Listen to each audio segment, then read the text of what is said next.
Around the year 500 AD, a Greek historian by the name of Zosimus was in the middle of writing his Historia Nova, a new history of Rome, at Constantinople, modern-day Istanbul, the capital of the Eastern Roman Empire. Zosimus had been born around the time that the Western Roman Empire had fallen and Western Europe had disintegrated into kingdoms ruled by Germanic barbarians, at least from the Roman perspective. Perhaps it wasn't surprising then that Zosimus filled his new history with grim accounts of the invasion of the borders of the Roman Empire in the middle of the 3rd century AD, 250 years before his time of writing. One passage in particular stands out as Zosimus describes the events of the year 253 AD. Here he claims that a group called the Goths, quote, began to invade neighboring provinces, and they advanced by plundering even the territories washed by the Black Sea. So no province of the Romans was spared their devastation.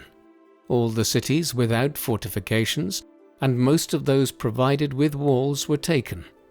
And as well as the war, an epidemic of plague also broke out everywhere, in villages and towns, causing so many deaths as never before. It's an apocalyptic account of a world being devastated, and yet nobody could deny that the account Zosimus provides was broadly accurate. Profound changes had swept through Europe in the 3rd century, changes which meant that Rome would be in trouble once they began. The following explores how the Roman Empire declined and fell between the 3rd and 5th centuries. The first clear signs of the crisis came in 193 AD. A senator by the name of Pertinax had just assumed the position of Roman emperor after Emperor Commodus had been drowned in his bathtub by a wrestler. Pertinax didn't last long either. 3 months after his accession, the Praetorian Guard, the elite bodyguard of the emperors in Rome, killed Pertinax, who had been contemplating reforming how the guard operated and reducing its power. The Praetorians then did something extraordinary. They let it be known that the imperial throne was available to the highest bidder. The lucky winner was Didius Julianus, a senior political figure who had governed several provinces of the empire during a lengthy career. He won the auction by offering huge payments to every member of the Praetorian Guard if he was given the imperial title. He was duly anointed as Pertinax's successor. Unsurprisingly, many people did not feel this was an appropriate way of determining who should rule the empire, and a civil war erupted as multiple generals claimed the imperial title themselves. These were Pescennius Niger, Claudius Albinus, and Septimius Severus. All three could arguably have been said to be emperor. So, combined with Pertinax and Julianus, there were 5 emperors that year. Eventually, Severus emerged victorious. Julianus was dead within 10 weeks of buying the throne, and Niger and Albinus followed him into the underworld in the years after. The following episode is indicative of one of the main problems which would beset the empire in the 3rd century. This was an empire where imperial power was now attainable for any general willing to seize it, and where the legions and Praetorian Guard were open to working for the highest bidder. This and many other issues would cause a profound crisis in the 3rd century. Before the worst of the crisis began, there was a period of semi-continuity, as Severus established a lengthy dynasty that ruled down to 235 AD. This was longer than the Flavian dynasty of Vespasian, Titus, and Domitian in the 1st century. But just because there was an apparent degree of dynastic stability doesn't mean that everything was okay. Septimius himself was a reasonably capable ruler who stabilized the political and military situation after the civil war that followed Commodus's assassination. Thereafter, things became more chaotic. Septimius's sons, Caracalla and Geta, jointly succeeded him when he died in 211 AD. They were not happy about this power-sharing arrangement, and Geta was dead by the end of the year, murdered on his brother's orders. Caracalla only lasted until 217 AD. He was killed in a plot which saw a brief interruption to the dynasty when a soldier named Macrinus claimed the throne. He was dispensed with a year later, when Julia Maesa, Septimius Severus's sister-in-law, plotted to place her grandson on the throne and restore the Severan dynasty. The boy, Elagabalus, turned out to be one of the most notorious rulers Rome ever had. After 4 years of alleged sexual debauchery and an attempt to impose the worship of an obscure Eastern sun deity, he was replaced with his cousin Severus Alexander, a 13-year-old. Hence, the Severan dynasty was not a stable one. Nonetheless, there were a few successes during it. Most notably, in 212 AD, Caracalla granted Roman citizenship to every free person of the empire. Until then, only the free people of Italy had been citizens, although in practice many emperors had granted entire cities the privilege of citizenship over the years. Caracalla's decree reflected the changed nature of the empire. It was no longer a Roman or Italian-dominated state. Septimius Severus had hailed from Libya and was the first emperor not born in either Italy or the old Roman colonies of Hispania. It was not just that the range of people who could aspire to become emperor was changing as the 3rd century began. The society and culture of the Roman Empire itself was morphing into something different. A person who had lived in the time of Julius Caesar, transported to Rome in the 3rd century AD, would have been struck by the changes. While there were still Roman garrisons seen frequently, an increasing number of the soldiers were not Romans or even Italians.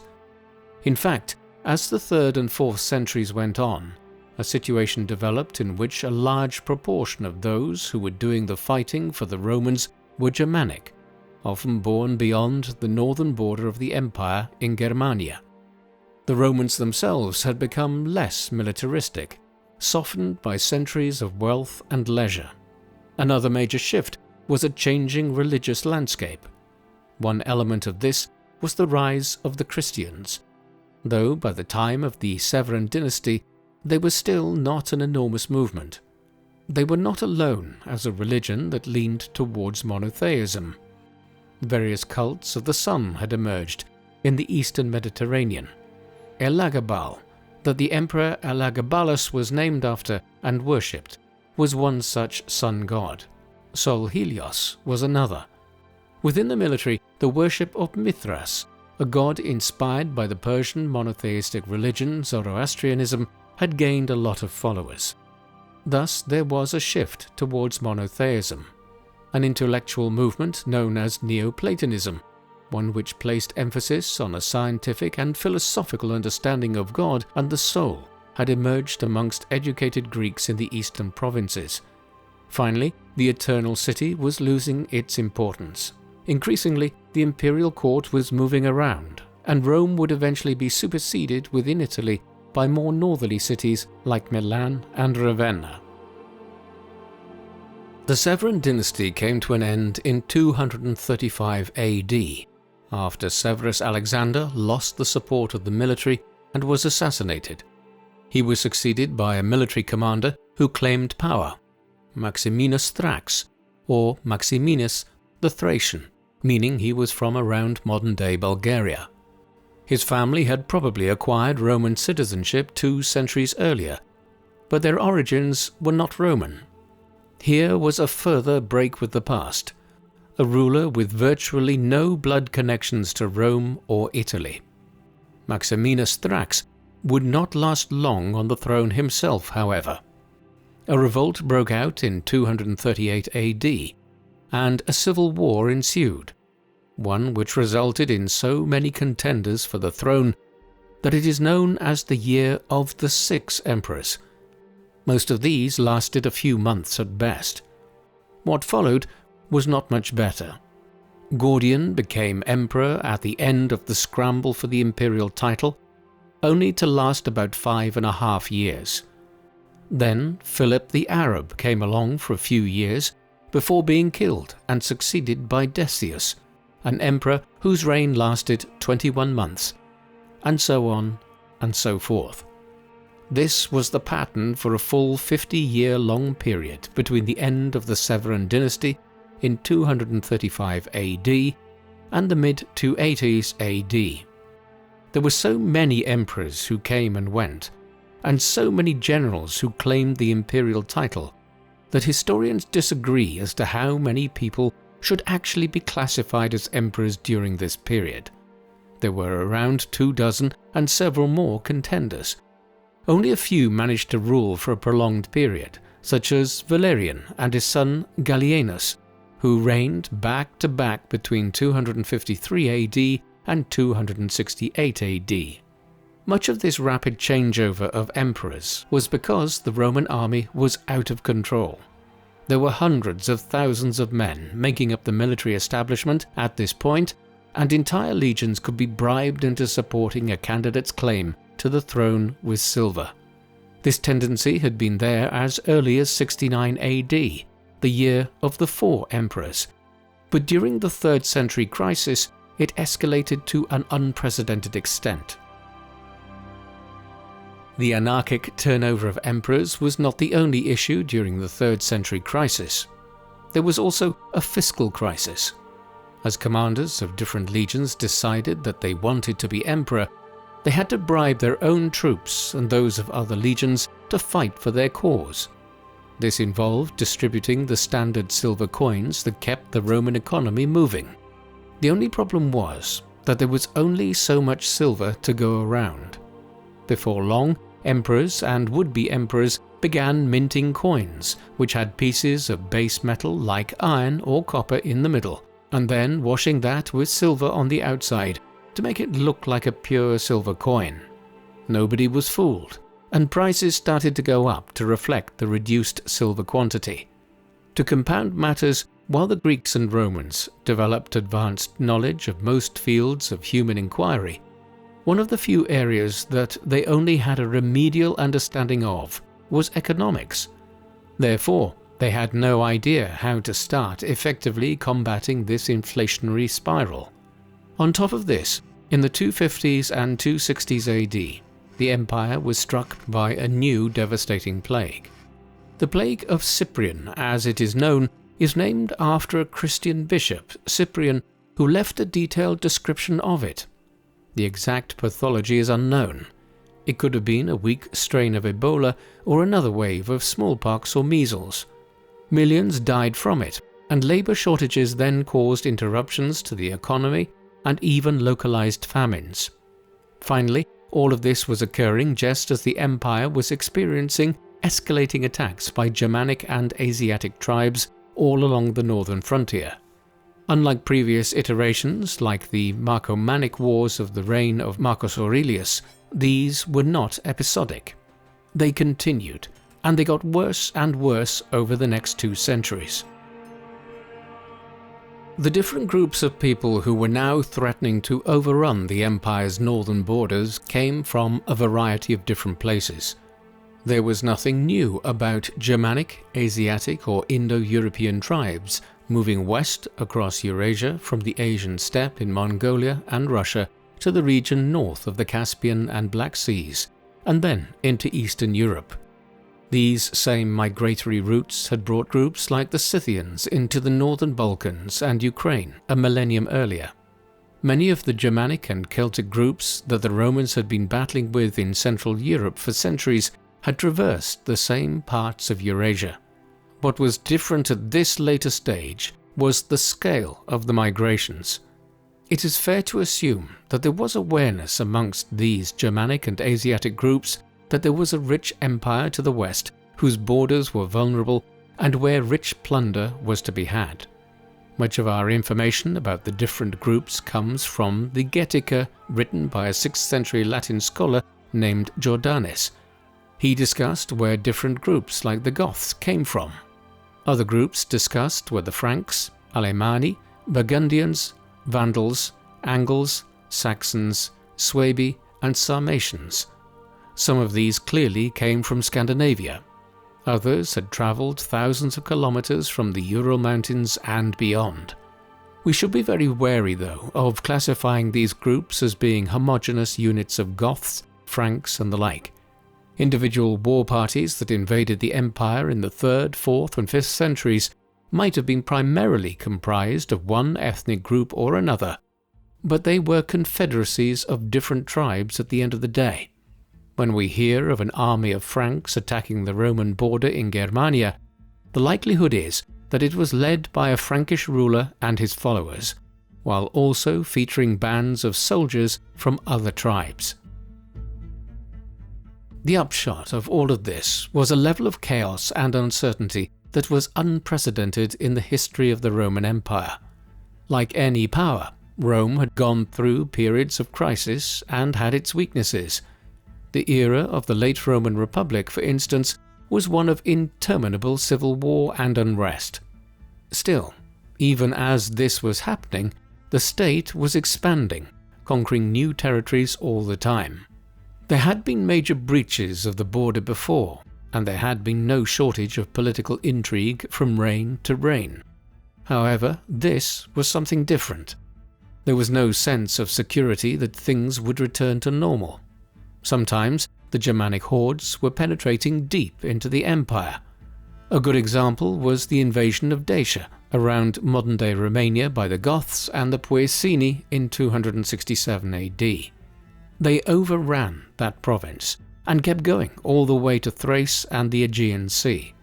Their army split up, and one section of it ended up raiding south towards Athens and the Peloponnese.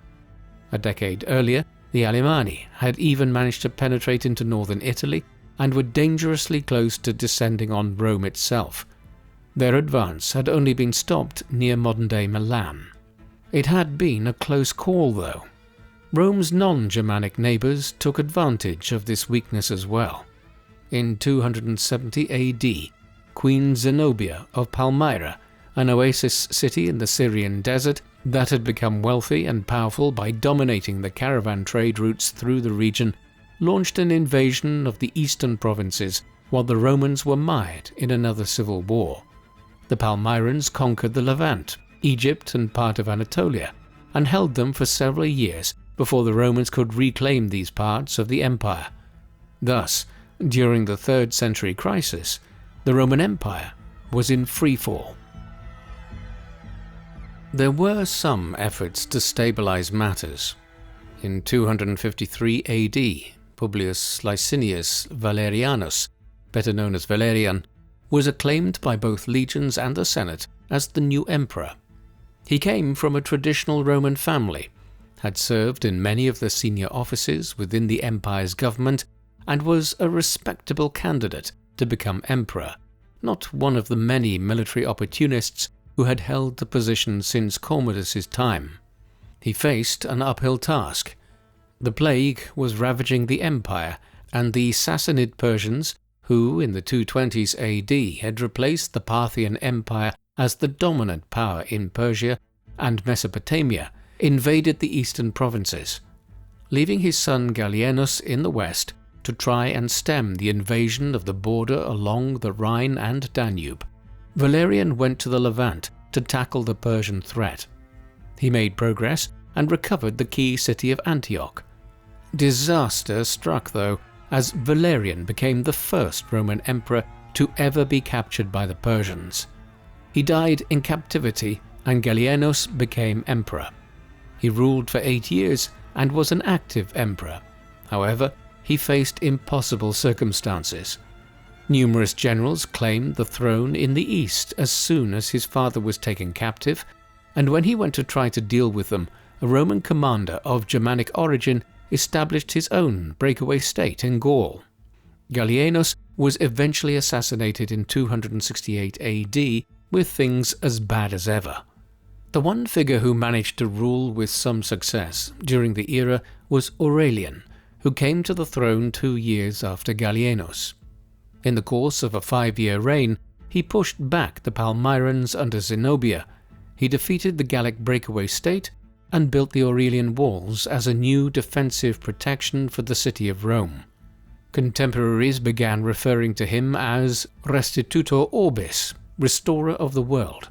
However, even this wasn't enough for sanity to prevail. He was murdered in 275 AD by members of the Praetorian Guard. Although Aurelian's reign was cut short, he had solved some of the problems that were causing the 3rd century crisis, including taking initial steps to try to reform the coinage and stop the fiscal crisis. The general drift was also towards more stable government, and between Valerian, Gallienus and Aurelian, there seemed to be a desire for more responsible governance after the opportunism of recent years. The time was coming when someone would manage to solve the crisis more comprehensively. Less than 10 years later, a figure arrived onto the scene with just as much ability as well as dynamic ideas about how to reform the empire. Like most emperors by that time, Diocletian had risen through the ranks of the military to become ruler of the empire in 284 AD. He then developed a new system of governance. The problem, as Diocletian saw it, was that the empire was too big for one ruler to deal with all the threats which it faced. If an emperor moved to shore up the eastern border against the Persians, he had no sooner done so when he learned that a massive invasion had occurred along the Rhine or Danube. Then, when he went to Europe, a commander would claim the throne in Syria. In order to tackle this dilemma, Diocletian devised a system known as the tetrarchy. Through this, there would be a college of 4 emperors. 2 senior emperors would hold the title of Augustus, while the 2 more junior ones would be known as Caesar. Once the Augusti died or retired, the junior emperor would be promoted, and a new man would be installed as the more junior Caesar. An Augustus and Caesar would rule over the eastern provinces, and the other 2 would rule over the western half of the empire. In this way, the tetrarchy, headed by Diocletian, began stabilizing the empire. He ruled until he retired in 305 AD, the longest reign since the days of Antoninus Pius and Marcus Aurelius. Diocletian has always had a mixed reputation. On the one hand, there is no denying that he brought some much-needed stability to the empire. However, on the other hand, he was viewed very critically by Christian writers right down to modern times, because in 303 AD he initiated what is known as the Great Persecution. This was a major campaign to strip the Christians of the empire of their legal rights and to crush the ascendant religion. Christianity had emerged in the middle of the 1st century AD in Roman Judea. It remained a very minor religious sect in the eastern Mediterranean for a long time thereafter. Estimates of the number of Christians at any one time are speculative, yet it is fair to assume that there were no more than a few 100,000 Christians by the second half of the 2nd century. It was only during the 3rd century that this peculiar new religion, with its emphasis on one all-powerful God, really started to gain a lot of adherents. Historians have pondered why Christianity suddenly became so popular. It must have been related to some degree to the 3rd century crisis. As all of the foundations of Roman society were rocked and uncertainty prevailed, people turned to a religion which offered salvation in the afterlife. It was especially attractive to the poor and the huge slave population of the empire. The state was concerned by its rise too. Although Christian writers would later argue that their brethren had been persecuted for centuries, it was only during the brief reign of the Emperor Decius between 249 AD and 251 AD that a systematic program of persecuting the Christians began. These measures were ineffective, and by 300 AD there were several million Christians around the empire. Diocletian's measures aimed to curb their growth. The Great Persecution might have proved effective if it had been persevered with over time. This was not to be the case, though. Within just a few short years, there was an individual emerging as one of the College of Emperors who would change the religious stance of the Roman state, and with it the course of history forever. Flavius Valerius Constantius, better known as Constantine I or Constantine the Great, was born in the early 270s AD. His father had been promoted by Diocletian to serve as Caesar, one of the junior emperors within the tetrarchy, in 293 AD. He subsequently was promoted to the more senior imperial office in 305 AD after Diocletian retired.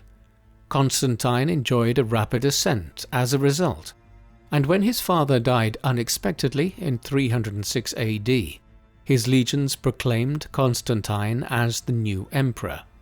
This called the tetrarchy system into question, and a fresh series of civil wars followed.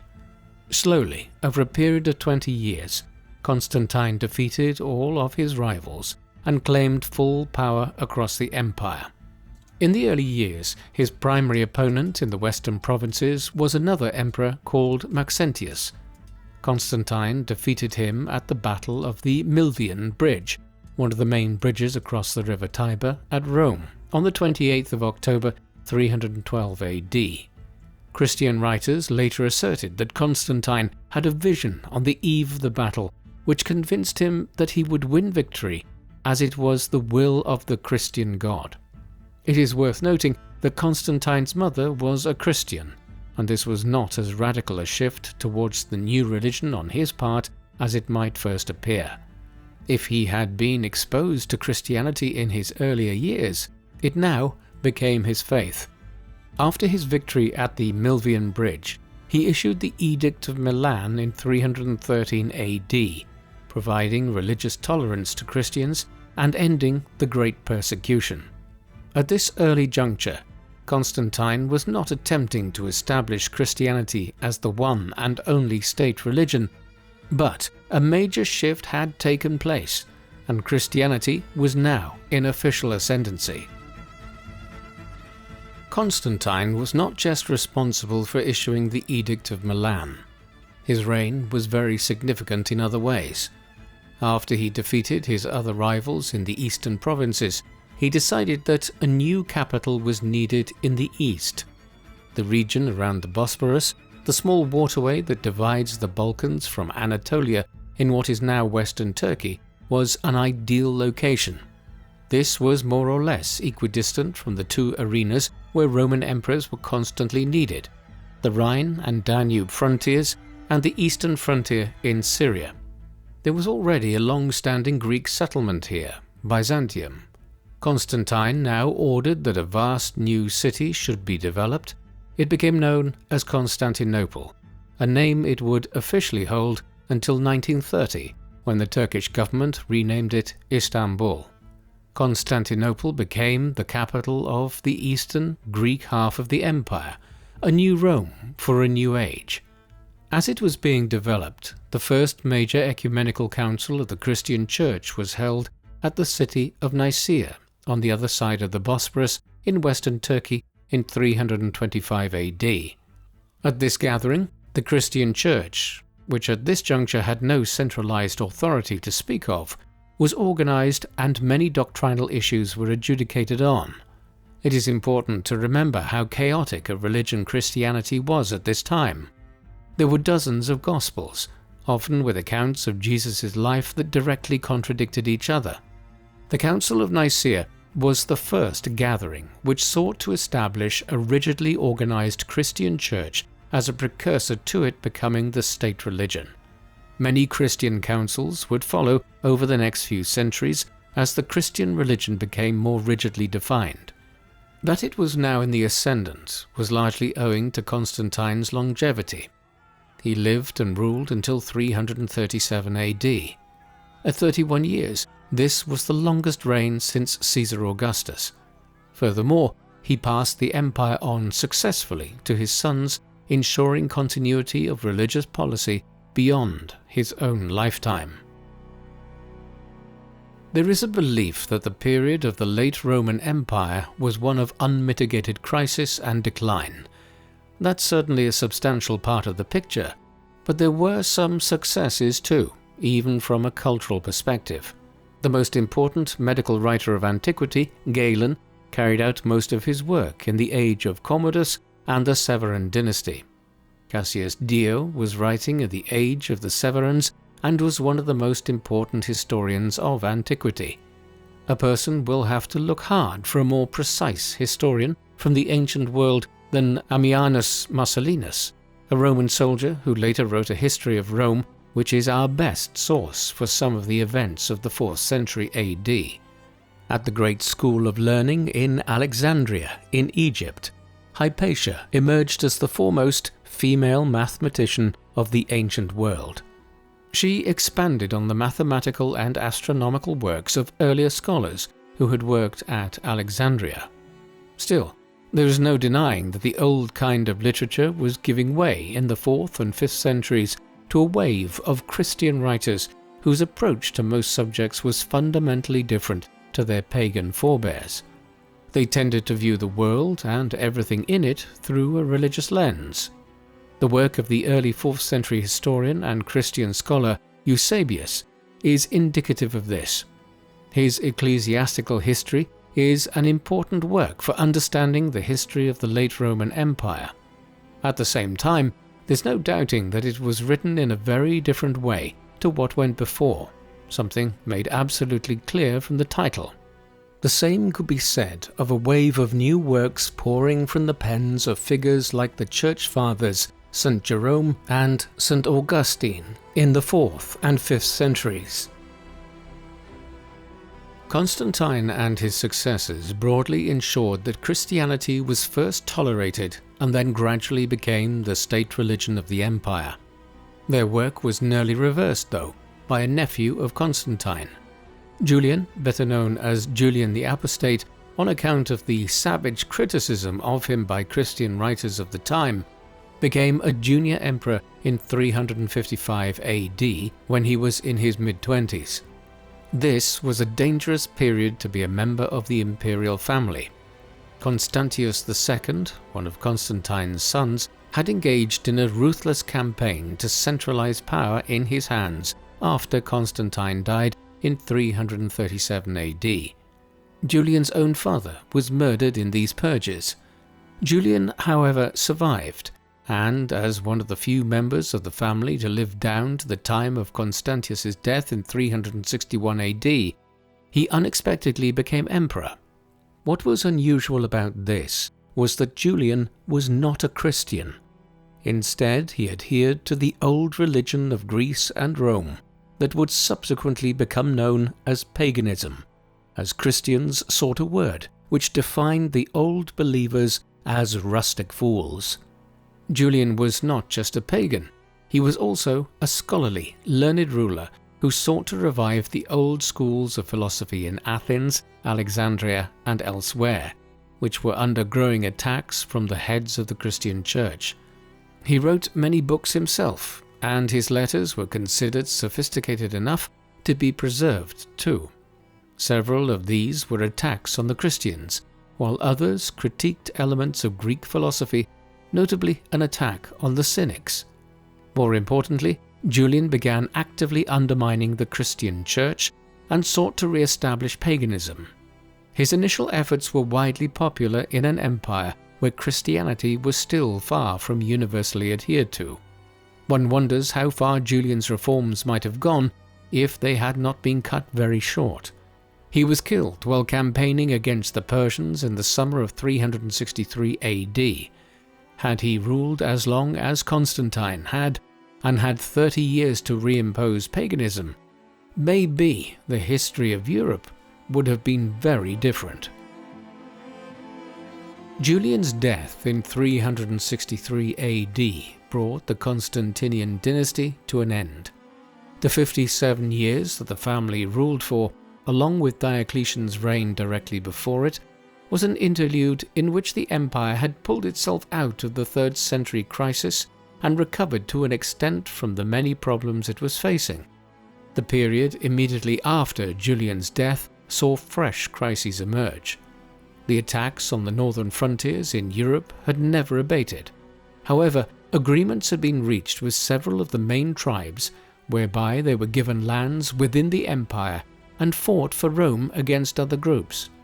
This was especially the case with the Goths, a major Germanic confederacy that controlled much of the territory north of the Black Sea. These arrangements broke down in the period immediately after Julian's death, in part because groups like the Goths in Eastern and Central Europe were being pushed further westwards into the empire by new groups from the Asian steppe, such as the Huns, who were also migrating westwards.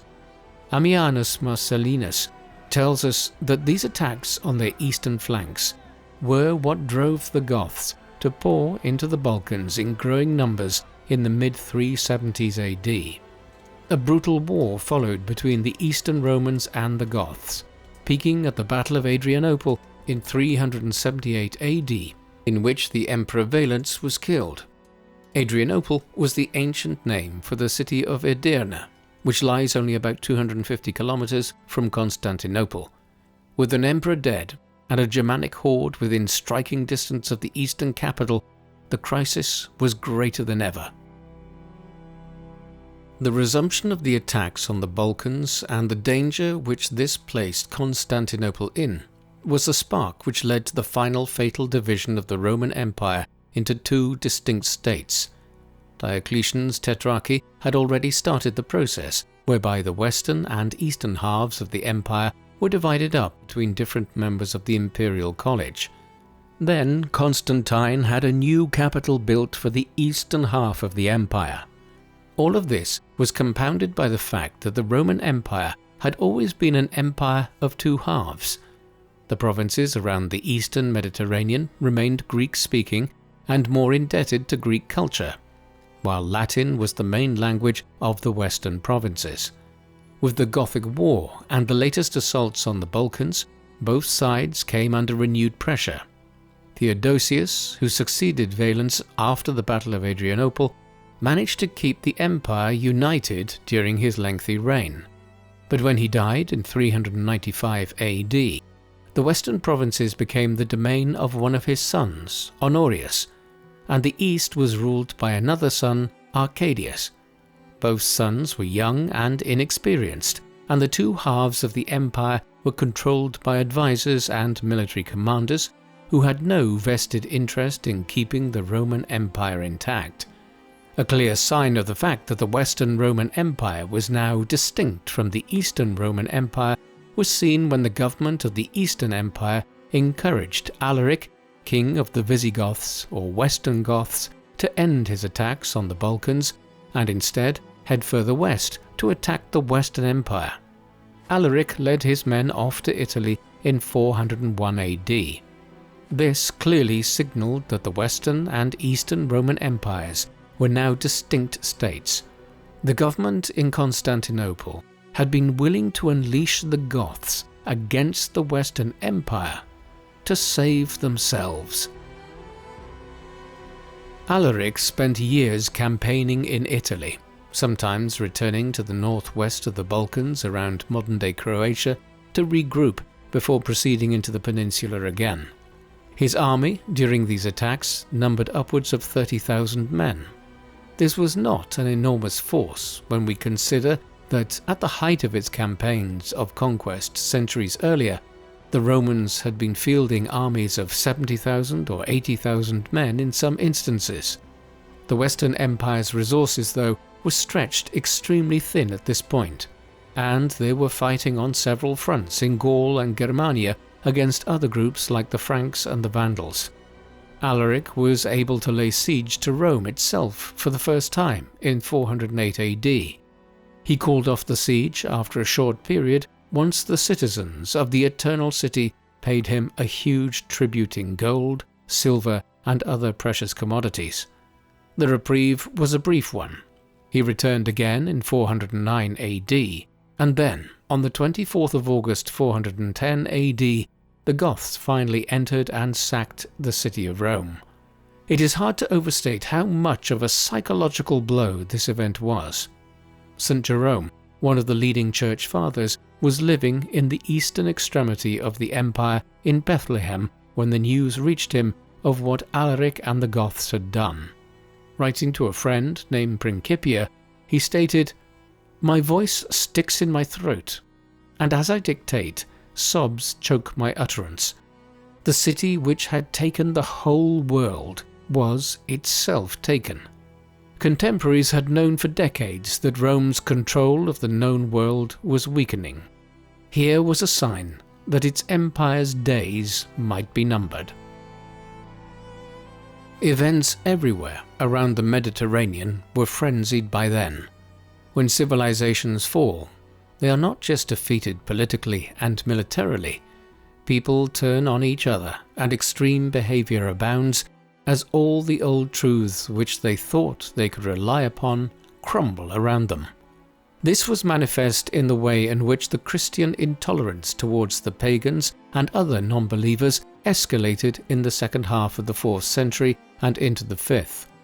As Goths and other Germanic groups invaded the Balkans, Gaul and Italy, many in Constantinople seemed to be primarily concerned with introducing new laws which persecuted all non-Christians. During Theodosius's reign, directly after the disaster at Adrianople, paganism was essentially banned. Temples were closed or, in many cases, converted into Christian churches. In Rome, the sacred fire that burned in the Temple of Vesta in the center of the city, a revered place in traditional Roman culture, was extinguished, and the order was disbanded. In other cities, gangs of Christian zealots gathered together to attack those who continued to worship the old gods. Many of these were gathering together to live as hermits or monks committed to Christian prayer. When not doing so, they enjoyed wandering through cities and towns, smashing the faces of old temple statues. The missing noses on many of these statues in museums around Europe today attest to the violent reaction against the old world as the Roman Empire crumbled. The old philosophical schools survived in Athens until the early 6th century, but eventually an imperial decree would order the closing of the Neoplatonic academies, even there, in the heart of ancient Greek culture. The sack of Rome by Alaric and the Goths in 410 AD opened the floodgates for the wider collapse of the Western Roman Empire. This was already in motion before Alaric and his men rampaged through the Eternal City. Evidently, events elsewhere had contributed to the fall of the capital, as men could not be diverted to Italy to protect it. On New Year's Eve 406 AD, a large force of Vandals, Alans and Suebi crossed the Rhine River somewhere in eastern Germania, probably near Mainz. The river could well have been frozen, allowing them to walk over it, and the decision of these groups to move into Gaul in such numbers might also be explained by pressure on them from the east as the Huns pushed onwards into Central Europe. The scale of this incursion was quite large. The Vandals now embarked on a bewildering campaign which saw them conquer their way through much of Gaul and then over the Pyrenees and into Hispania. They spent many years here before crossing to North Africa in 429 AD and establishing a kingdom there centered on Carthage. Meanwhile, the crossing of the Rhine at the end of 406 AD led to a large proportion of the Roman garrison being removed from Britain to try to defend Gaul. That process continued over the next few years, and in 410 AD, right as Alaric was preparing to sack Rome, the last Roman garrison pulled out of Britain. This was a significant moment. Britain had not been conquered by the barbarians. Instead, the Romans were admitting that they could no longer hold it with the resources at their disposal. Thus, they abandoned the province and never came back. The era that followed, known as sub-Roman Britain, saw local Roman elites who remained in the province trying to adjust to a new reality as Germanic invaders such as the Angles and Saxons invaded by sea from Denmark and the Low Countries. The end was nigh for the Western Roman Empire by the time the Vandals conquered the provinces of North Africa. To compound their difficulties, the power that had now been pushing the Goths, Franks and Vandals and others westwards into Rome's provinces now materialized as a direct threat to Rome. The origins of the Huns, like so many other groups that migrated into Europe in ancient and early medieval times, are not completely clear. There's no doubt that they came from somewhere around the Asian steppe, north of the Himalayas, or Central Asia and into Mongolia. It has been theorized that they are the same people who were referred to as the Xiongnu by Chinese writers centuries earlier. Whatever their specific origin might have been, what's undoubted is that they began migrating in very large numbers towards the Ural Mountains and then north of the Caspian Sea to descend into Eastern Europe in the 4th century AD. Their arrival pushed the Goths into the Balkans and later led the Vandals and others to cross the Rhine in great numbers in 406 AD. By the 420s AD, they were establishing a large confederacy that they ruled, running from around modern-day Hungary all the way east to Ukraine. They began threatening the Western Roman Empire following the rise to power of Attila as their ruler in 434 AD. He succeeded in uniting several other Germanic and Asiatic groups under Hun rule, and then terrorized both the Western and Eastern empires in the 440s AD. Tribute was exacted as the price for not devastating the Balkans, Gaul or Italy any further than they had already been. In the early 450s AD, he finally invaded Italy, where famine prevailed at the time. The Western Roman Empire might well have come to an end right at this stage had Attila not died in 453 AD. Still, its complete weakness was evident to all. In 455 AD, the Vandals became the second group to sack the city of Rome in less than half a century, sailing from North Africa to do so and leaving their name behind as a byword for mindless destruction. The end of the Western Roman Empire came fairly quickly after this. The North African provinces, covering modern-day Morocco, Algeria and Tunisia, had already been lost to the Vandals since the 430s AD. Roman Britain had been abandoned in 410 AD. This meant that only Hispania, Gaul, Germania west of the Rhine, and Italy were still, at least notionally, under the control of the Western Roman emperors, though there were large parts of these that were beholden to Germanic bands who settled across them. For instance, the Suebi, who had crossed the Rhine with the Vandals in 406 AD, had carved out a territory for themselves in Hispania. This process accelerated after the Hun threat diminished, as the Roman government was practically crippled at this point and could do little to resist further incursions. After Alaric's death, his successor, Athaulf, had led the Visigoths to southern France and established a principality centered on Toulouse. Meanwhile, further north, in the 460s AD, the Franks and Burgundians began claiming large parts of Gaul. Eventually, two Frankish rulers, Childeric and his son Clovis, established their own kingdom and sundered Gaul from Roman rule. They even pushed the Visigoths out of their base in southern Gaul and over the Pyrenees. The Visigoths established a kingdom in Hispania that would last for over 2 centuries until the Muslim conquest of the early 8th century. Finally, the Ostrogoths, or Eastern Goths, and several other groups pushed into Italy and took over the peninsula.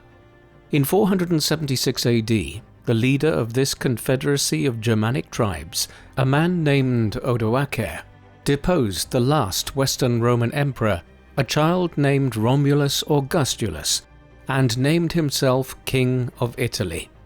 The Western Roman Empire was no more. Although the Western Roman Empire had come to an end, there were already political institutions emerging to take its place.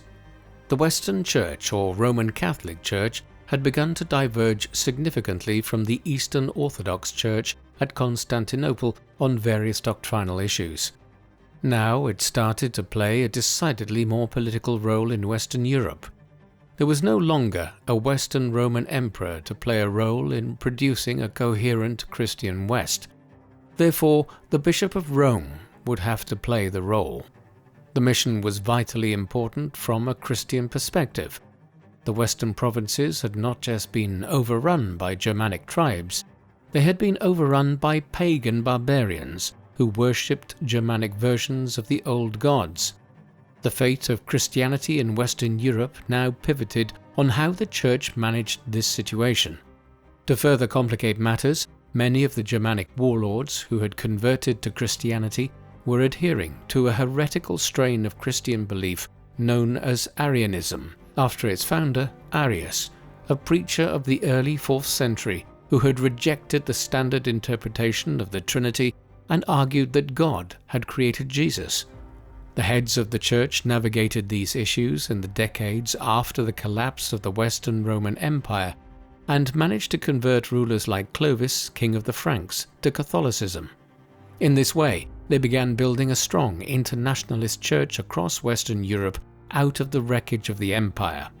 By the time of Pope Gregory a century later, proactive measures were being taken to send out missionaries to Britain and Ireland to convert lands that had either never been part of the Roman Empire or had fallen out of its control centuries earlier. There were a great many other changes that were taking place in the final century of the Western Roman Empire, which continued in the period after its final collapse. In many ways, these were even more significant than the political and military changes, though they were interconnected as well.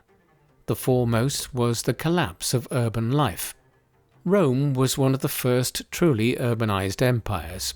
At its height, about 1 in 4 people in places like Italy, Egypt, and Asia Minor lived in cities and towns. This might seem like a small number by modern standards, yet it was very high for a pre-industrial society. This level of urbanization was based on Roman trade and commerce, which was very complex and needed a lot of merchants and craftsmen living in towns to function. Roman government also required officials to carry out a range of duties, and there were many towns that grew up around Roman legionary barracks, which were just as much administrative hubs as military sites, with the legionaries often acting as police and firemen, amongst other duties. The end of Roman rule saw a collapse of this system, and as the trade networks that channeled food into the cities and towns collapsed, people left for the countryside to try and eke out a subsistence living there. A domino effect ensued. Without urban schools, literacy levels began to fall quickly. Libraries were abandoned, and huge amounts of documents were lost for generations to come. In general, there was an abrupt societal regression, such that the era that followed in the 6th and 7th centuries is typically referred to as the Dark Ages. Some historians today dispute this term and argue that this period had its own merits, but there is really no denying that the 2 centuries after the fall of the Western Roman Empire were ones of catastrophic decline in Western Europe. This part of the world would not return to the prosperity it had enjoyed in Rome's heyday for another 1,000 years or more.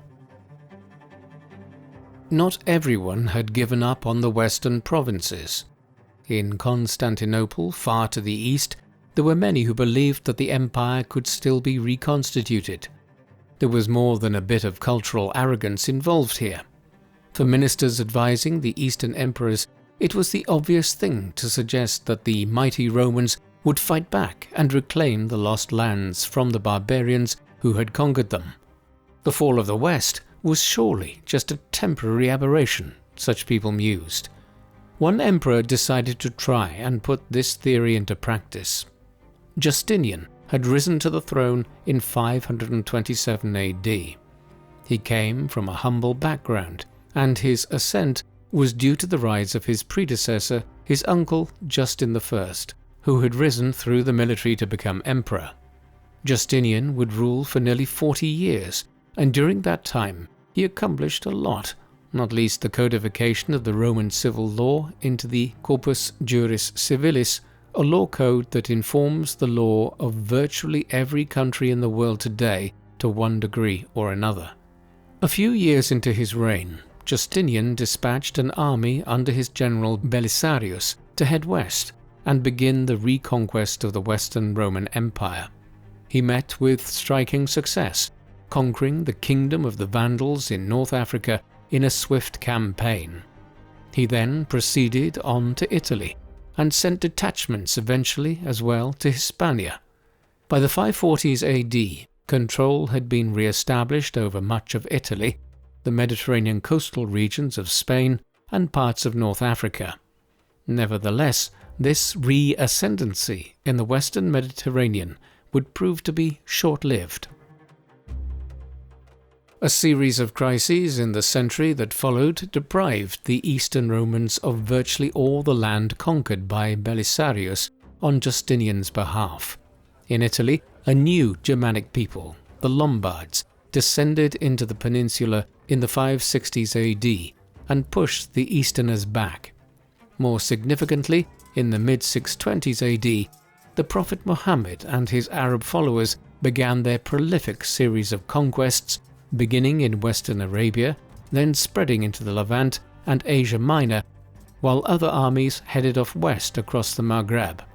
In 698 AD, the Eastern Roman Empire's hold on Carthage, the foremost city of the reclaimed lands in North Africa, was lost when the Arabs captured it.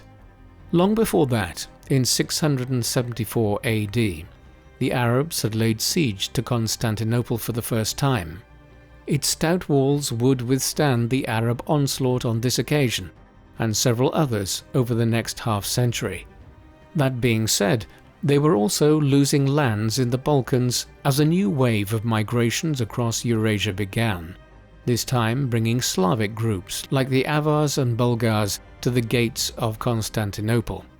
Ultimately, the Eastern Roman Empire became a shell of itself as the centuries went by. All thought of reclaiming the western provinces again disappeared, as preserving what remained of the empire in the eastern Mediterranean became the main goal. And it was not simply that it was a declining power, it was also a changed one. While the Eastern Roman Empire was theoretically still a part of the Roman Empire that had survived, culturally it drifted away completely from what Rome had been over time. Ministers and emperors in Constantinople spoke Greek. They followed a form of Christianity which was different to the Roman Church. They adopted a court culture that was more Oriental than Roman, and their art and architecture diverged comprehensively from that of Rome over time. In recognition that this was a very different entity, rather than still being a branch of the old Roman Empire, historians tend to refer to this from the 6th century AD onwards as the Byzantine Empire, rather than the Eastern Roman Empire. There were other survivals and legacies. The Roman Catholic Church had kept alive some semblance of Rome's grandeur in the West, and many of the Germanic kings there made occasional claims to being the successors to the Roman emperors.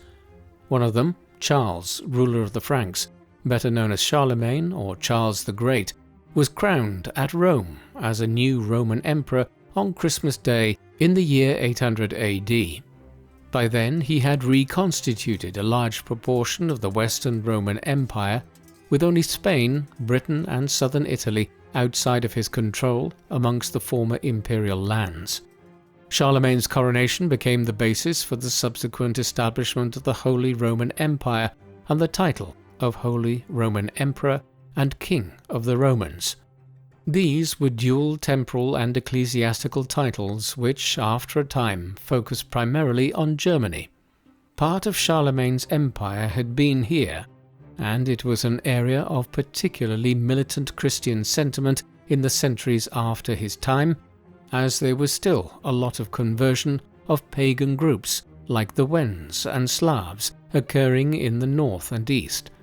The concept of a Holy Roman Empire and a Holy Roman Emperor elected to lead it would persevere in Germany until it was finally dismantled by Napoleon Bonaparte in 1806. Elsewhere, the Byzantine Empire, despite facing several existential crises over the centuries, managed to survive until 1453, when it fell to the emerging Ottoman Empire. Incredibly, some of the Turkish groups that moved into Turkey and parts of the Middle East in the medieval era even viewed themselves as carrying the flame of Rome forward. The Seljuk Turks, the forerunners of the Ottomans in the region, had called their state the Sultanate of Rum, or Rome. Thus, while the Roman Empire could be said to have largely come to an end in the 5th century, when the western part of it was overrun by the Goths, Franks, Vandals and others, the concept of a Roman Empire and the possibility of reviving it to all its grandeur had a very long afterlife.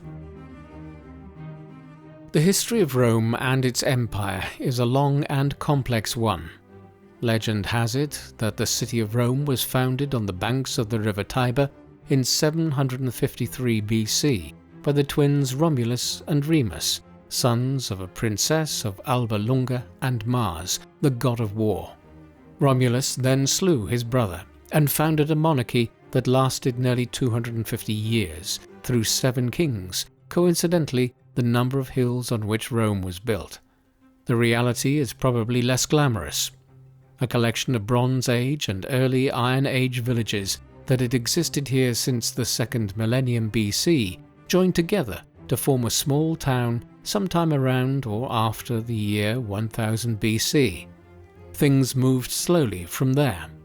Rome switched to a republican form of government in 509 BC, one with a mixed constitution in which aristocratic elements dominated the Senate.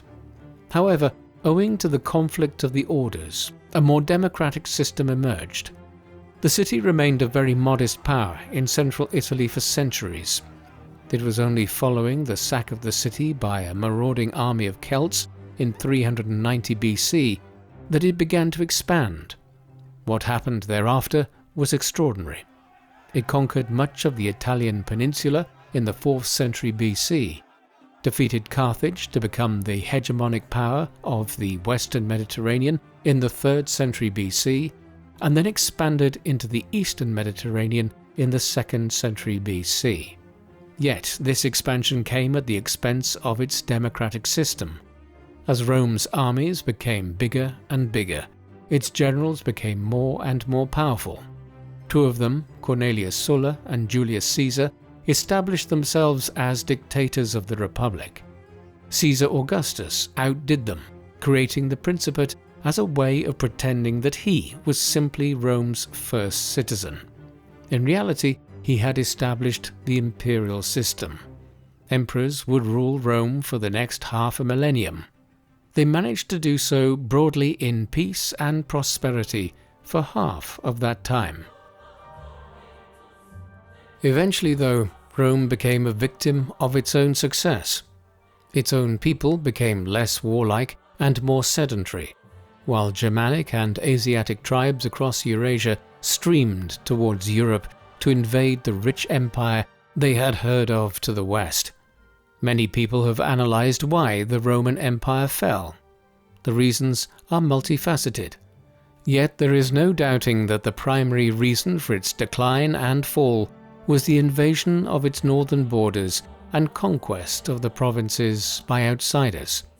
Regardless, its legacy lived on, whether in the form of the Byzantine Empire, or the Holy Roman Empire, or the literature it left behind, or the civil law, or the languages we speak, so many of which are derived from Latin. Rome, in some ways, is still alive around us today. Indeed, the Bishop of Rome, the Pope, still bears one of the titles of the Roman emperors, that being Supreme Pontiff. So in many ways, in the form of the Roman Catholic Church, the Roman Empire is still in existence as an empire of the mind. What do you think of the crisis, decline and fall of the Roman Empire? Could the empire have been saved with more effective leadership, or were there simply too many structural problems and such a massive invaders that Rome was doomed no matter what its leaders did? Please let us know in the comment section, and in the meantime, thank you very much for watching.